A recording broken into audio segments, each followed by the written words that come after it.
और हम डिस्कस कर रहे हैं कंजक्शंस पर। और आज का जो हमारा टॉपिक है बहुत ही मज़ेदार इंटरेस्टिंग टॉपिक है।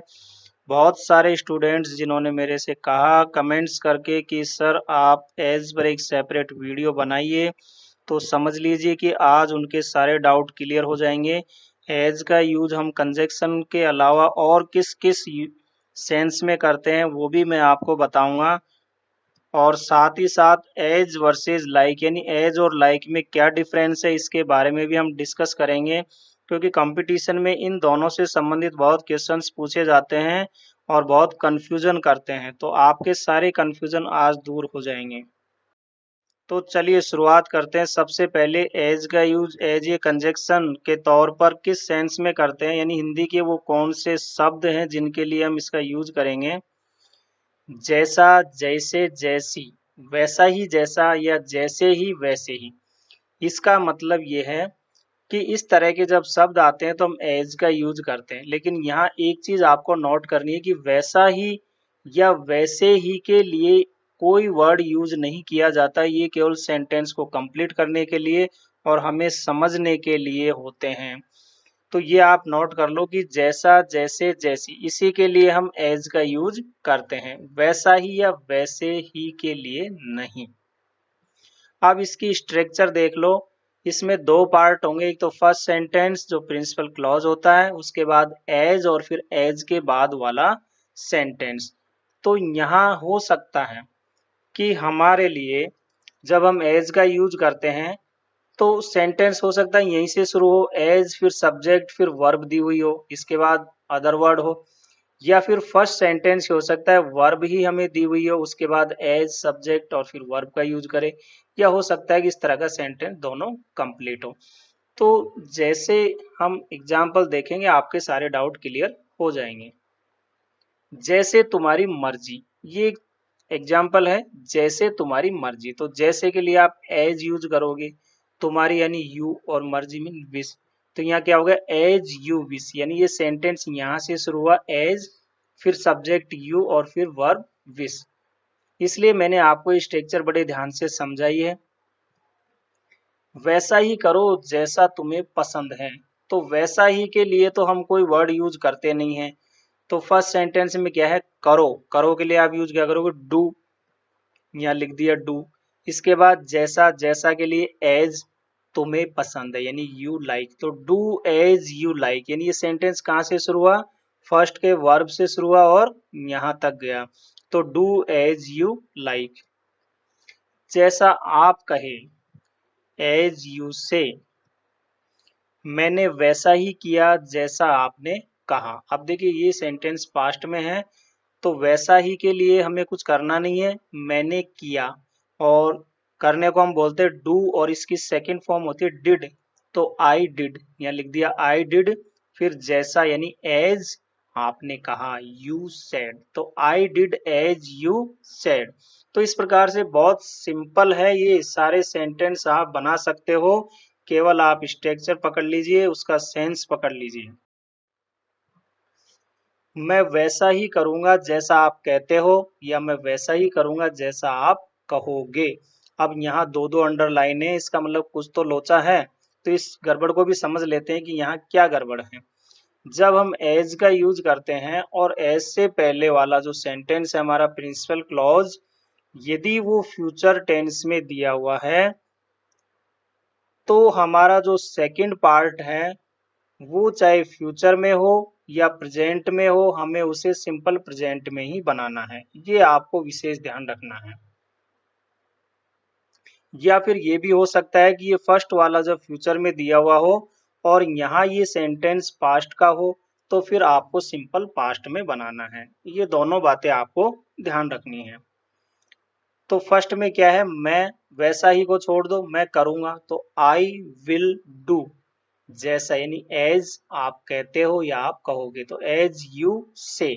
क्योंकि मैंने पहले कहा कि एज से पहले का सेंटेंस यदि फ्यूचर में है, तो सेकंड वाला जो सेंटेंस है यदि प्रेजेंट या फ्यूचर में दिया है तब तो हमें प्रेजेंट में ही बनाना है, सिंपल प्रेजेंट में। और यदि पास्ट में दिया है तो वो सिंपल पास्ट में बनता है। तो I will do as you say, आप यू विल से यहाँ नहीं लिखोगे, ये गलत हो जाएगा, ये आपको विशेष ध्यान रखना है। वैसा ही करो जैसे तुम्हारे माता पिता कहते हैं, तो डू एज योर पेरेंट्स से, मैं वैसा ही करूंगा जैसा मैं चाहता हूं, तो I will do as I want. जैसा उसने मुझे बताया मैंने वैसा ही किया, तो I did as he told me. बहुत सिंपल है। जैसे ही राज ने लड़ाई शुरू की वैसे ही कमल भाग गया, तो जैसे जैसे के लिए आप यूज करोगे एज। राज ने लड़ाई शुरू की, राज स्टार्टेड फाइटिंग, वैसे ही, तो वैसे के लिए कुछ नहीं करना, कमल भाग गया तो कमल रन अवे। यानी हम एज वाला पार्ट पहले भी ले सकते हैं और फर्स्ट सेंटेंस के बाद में भी ले सकते हैं, तो आप कैसे भी ले सकते हो, इसमें कोई विशेष बात नहीं है। जैसे ही वह गुस्सा होता है उसकी पत्नी हंसने लगती है। भाई गजब की पत्नी है ये तो। हमारी तो पत्नी जब हम गुस्सा होते हैं तो उल्टा हम पे ही भड़क जाती है। तो ये सेंटेंस है, चलिए देखते हैं, बनाते हैं फिर भी। जैसे ही वह गुस्सा होता है उसकी पत्नी हंसने लगती है। जैसे ही वह गुस्सा होता है, तो जैसे ही as he gets angry his wife starts laughing. अब एज का और भी यूज है, के नाते, के तौर पर या के रूप में, इस सेंस में भी किया जाता है। समझ लीजिए, मैं यहाँ अध्यापक के नाते या अध्यापक के तौर पर काम कर रहा हूँ, तो I am working here as a teacher, यानी अध्यापक होने के नाते या अध्यापक होने के तौर पर मैं या अध्यापक के रूप में काम कर रहा हूँ। जब इस प्रकार के सेंटेंस होते हैं तो आपको एज का यूज करना है। राहुल मेरे सहायक के रूप में काम करता है, तो Rahul works as my assistant. एक नागरिक होने के नाते हमें लॉकडाउन का पालन करना चाहिए। दोस्तों देश में भी लॉकडाउन चल रहा है, तो मैंने सोचा इसका पालन आपसे भी करवा लें, यूट्यूब के जरिए भी करवा लें। वैसे तो आप लोग कर ही रहे हो, लेकिन एक बार और आपको रिमाइंड कर दें। तो as a citizen we should follow the lockdown. इस प्रकार से आप जो है सेंटेंस बना सकते हो कि नागरिक होने के नाते, तो एज ये सिटीजन। अब एज का यूज चूंकि या क्योंकि के लिए भी इस सेंस में भी किया जाता है, जैसे सिंस या बिकॉज, इस रूप में इसका यूज किया जाता है। तो इसमें क्या होता है कि हमारा पहले आप एज लगाओगे, फिर फर्स्ट सेंटेंस जो है वो कॉज यानी कारण को शो करता है, उसके बाद कॉमा, और जो दूसरा सेंटेंस है वो रिजल्ट को शो करता है। ये आपको ध्यान रखना है कि पहले में कारण होता है, उसके बाद दूसरे में परिणाम होता है। तो कारण वाले में हमें एज का यूज करना है। चूंकि वह कमजोर है, देखिए ये कारण है कि वह कमजोर है इसलिए वह दौड़ नहीं सकता। अब इसलिए के लिए हमें कोई वर्ड यूज नहीं करना है, केवल सेंटेंस कंप्लीट करने के लिए होते हैं। तो वह दौड़ नहीं सकता, ये इसका कारण है कि वह कमजोर है, ये तो उसका कारण था, और उसका परिणाम क्या हुआ, रिजल्ट क्या है, वह दौड़ नहीं सकता। तो as he is a weak comma he can't run. तो इस प्रकार से आप सेंटेंस बना सकते हो। इस प्रकार के सेंटेंस में हम सिंस और बिकॉज का भी यूज करते हैं, लेकिन एज का यूज जब हम करते हैं तो सेंटेंस के शुरुआत में करते हैं, इसका बीच में यूज नहीं करते हैं। चूंकि वह बीमार थी इसलिए वह नहीं आई। As she was unwell comma she didn't come. चूंकि वह बीमार थी इसलिए नहीं आई, तो चूंकि या क्योंकि के लिए हमने एज का यूज किया। तो यहाँ पे कारण क्या था, वह बीमार थी, तो रिजल्ट क्या हुआ, वह नहीं आई। अब एज का यूज की तरह यानी क्वालिटी, जब गुणों में समानता होती है उस सेंस में भी किया जाता है। जैसे आप मेरी बहन की तरह हो, कहने का मतलब क्या हुआ कि आप मेरी बहन नहीं हो, लेकिन बहन की तरह हो। मैंने लिखा या क्वालिटी यानी गुणों में समानता।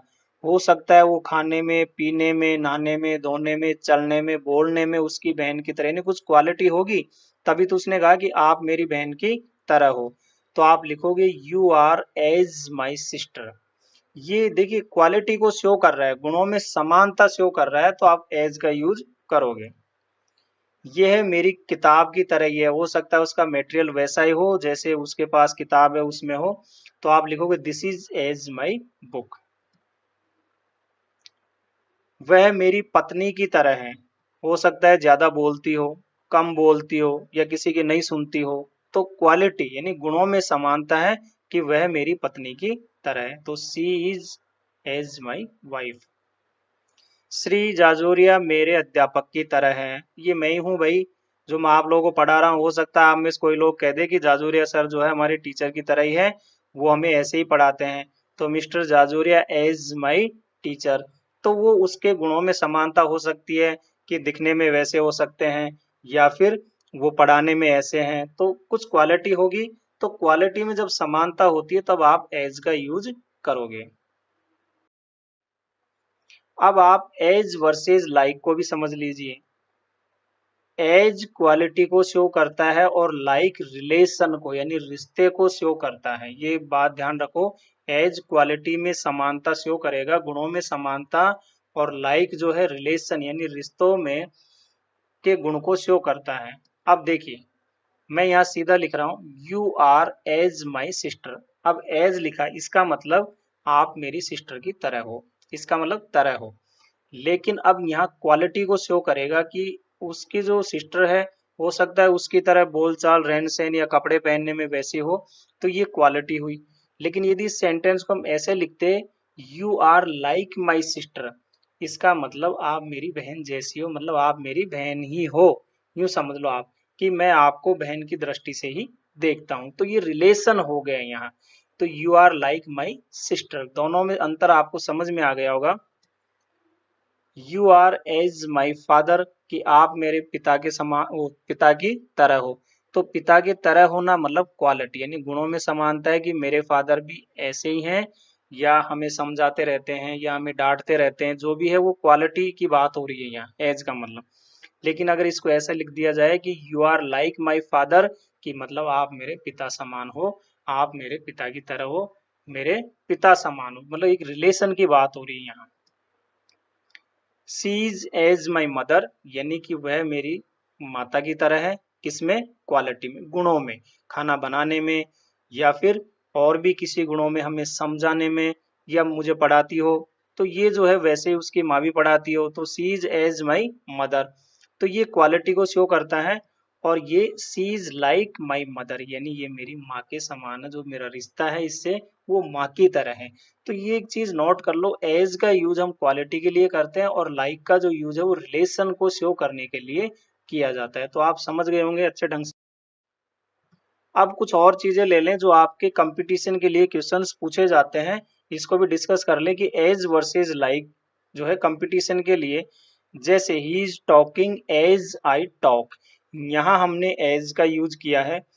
इज टॉकिंग, वह वह ऐसे बात कर रहा है जैसे आई टॉक, जैसे मैं बात करता हूँ। तो देखिए यहाँ पे एज के बाद सब्जेक्ट और फिर वर्ब आती है, और जो सब्जेक्ट आता है उसका सब्जेक्टिव केस आता है, ये आपको ध्यान रखना है। और यहाँ यदि देखें ही इज टॉकिंग लाइक मी, है ना कि वह मेरी तरह बात कर रहा है, तो ही इज टॉकिंग लाइक मी, तो यहाँ लाइक के बाद जो मी है ये ऑब्जेक्टिव केस आता है, जबकि यहाँ आई आया और यहाँ पे मी आया और इसके बाद जो है वर्ब नहीं आती है। ये इस तरह के क्वेश्चंस कंपटीशन में पूछे जाते हैं। They look as we look यानी वे वैसे ही दिखते हैं जैसे हम दिखते हैं। लेकिन यहाँ पे देखिए एज के बाद हमने वी का यूज किया सब्जेक्ट और इसके बाद वर्ब, तो यहाँ सब्जेक्ट जो है हमारा वी ये क्या है, सब्जेक्टिव केस है। लेकिन यहाँ पे आप देखोगे दे लुक लाइक अस, यहाँ अस जो है ऑब्जेक्टिव केस यानी ऑब्जेक्ट के रूप में ये यूज हो रहा है, हमने यहाँ वी नहीं लिखा, क्या लिखा है, अस। यही डिफरेंस है इसमें, और इसके बाद वर्ब का यूज नहीं होता है। और देख ले ही एट एज सी एट यानी कि वह वैसे ही खाती है जैसे मैं, वह वैसे ही खाता है जैसे मैं खाती हूँ। तो यहाँ एज के बाद हमने सी यानी सब्जेक्टिव केस का यूज हुआ, फिर वर्ब, लेकिन इसी को यदि हम लाइक में यूज करें तो ही एट लाइक हर, यानी यहाँ ऑब्जेक्टिव केस आता है और इसके बाद वर्ब। तो इस तरह से दोस्तों आपको समझ में आया होगा टॉपिक। अब मैं आपको कुछ एक्सरसाइज दे देता हूं जो आप खुद करोगे, वह वैसा लिखेगी जैसा मैं निर्देश दूंगा।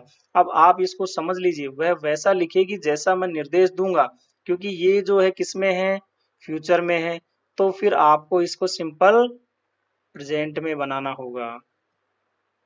मैं वैसा ही करता हूं जैसा मैं सोचता हूं, वही पहनो जो तुम्हें अच्छा लगे या जो तुम्हें पसंद हो। मैं आप लोगों को एक अध्यापक की तरह पढ़ा रहा हूँ। आप YouTube पर वैसा ही वीडियो देखो जैसा तुम्हें पसंद हो। तो उम्मीद है दोस्तों आपको ये टॉपिक समझ में आया होगा, आपके डाउट क्लियर हो गए होंगे। तो इस वीडियो को आप ज़्यादा से ज़्यादा लाइक करें, शेयर करें अपने दोस्तों में, और मेरे इस चैनल को आप सब्सक्राइब करें।